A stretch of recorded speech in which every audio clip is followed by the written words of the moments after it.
Hi, I'm Tara. I'm an upper sixth boarder in Beaufort House and I'm also one of the heads of school. I joined Canford in sixth form, which was last September, and I would say I was a little hesitant at the beginning because you're joining a school where friendships are already made and year groups are already established. However, I was blown away with the inclusivity and the warmness people gave, and it was a much easier transition than I was expecting. And I just loved it from the start. If I was giving advice to someone who's considering joining Canford for sixth form, the first thing I would say is do it, be brave. Yes, it may seem a little daunting, changing school, but it has completely elevated my schooling experience, and I actually enjoy going to school, enjoy lessons, you're with your friends the whole time. It's a really, really lovely community. So firstly, do it. I think the second piece of advice I'd give to someone considering joining is throw yourself into everything, because that's how I just felt so settled from the beginning. Was there's such an array of opportunities available, just giving anything and everything a go is the best way forward. So those are the two. I would say my proudest achievement would probably be becoming one of the heads of school, because it's definitely something I didn't even consider when I first joined, and it happened within 2 terms of being here, and it wasn't a role that you applied for. It was a role that came along from other pupil leader applications and then had quite a rigorous interview process. And I'd say I've learnt a lot from the role, and I've really enjoyed being present around school and having the opportunity to be a head of school, and it definitely kind of took me by surprise, so that's definitely something I'm quite proud of. The role entails a variety of things, one of which is weekly meetings with the headmaster where we discuss things that are on his agenda and any ideas that we also would like to bring forward. And then we have meetings with the pupil leaders and heads of houses, which again is about trying to facilitate bringing their ideas forward from the pupils into kind of the staff and getting them approved and moving forward with them. And then you kind of have a few other aspects. I think the biggest one is just being present around school and being a constant role model.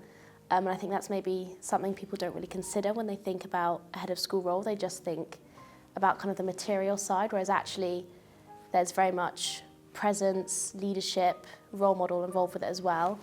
And then the other aspect I'd say is kind of speaking to governors and parents and being at big events that the school hosts and showing that you are a representative of the student body. So I'd say they're the kind of 3 areas for heads of school.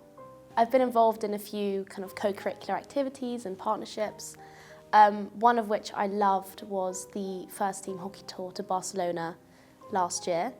I went on this after only joining 8 weeks into the school, so it was a really good opportunity for me to kind of really forge some friendships and just throw myself into it. The trip really helped us bond as a team, and really helped the inter-year relationships form, because there were different year groups in the first team hockey, and it was a really fun experience. And similarly, when I went on the partnership trip to Ghana, it was an amazing experience, and I learnt so much from the Owutu Winton school children, and we made friendships and shared experiences, shared culture, shared meals, and as well as bonding with them and learning a lot from them, we also shared our experiences with them, and it also helped me form super close friendships with the other 11 people that went. And I feel very lucky to have had that experience at that age, because I don't think many other people or many other schools offer such a unique experience. I think there can be such a pressure to know exactly what path you want to go down from the age of 17, and I've experienced, I'm sure as many others have, that you change so much between 17, 18 and years after that, and I am not exactly certain what I want to do and where.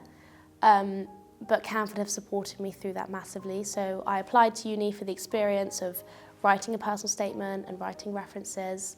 However, I've decided that I would like to take a year out and then reapply, because I've changed course, but that hasn't been a problem at all. The careers department and Canford have fully supported me through that, and they've said they will help me amend my personal statement to include things that I'm doing in my year out. They'll rewrite my references and fully support me in changing my decision process. So although I'm unsure in what I'd like to do exactly at university, I know that it will come a bit clearer and Canford will support me through that change in decision. If I had to describe Canford in one word, I think I'd go for vibrant, just because that pulls in as many aspects as it can, but I would say it is tricky to pick one word because Canford has so many different aspects and avenues and opportunities, and it kind of feels as though one word doesn't do it justice, but if I had to choose, vibrant would be the one.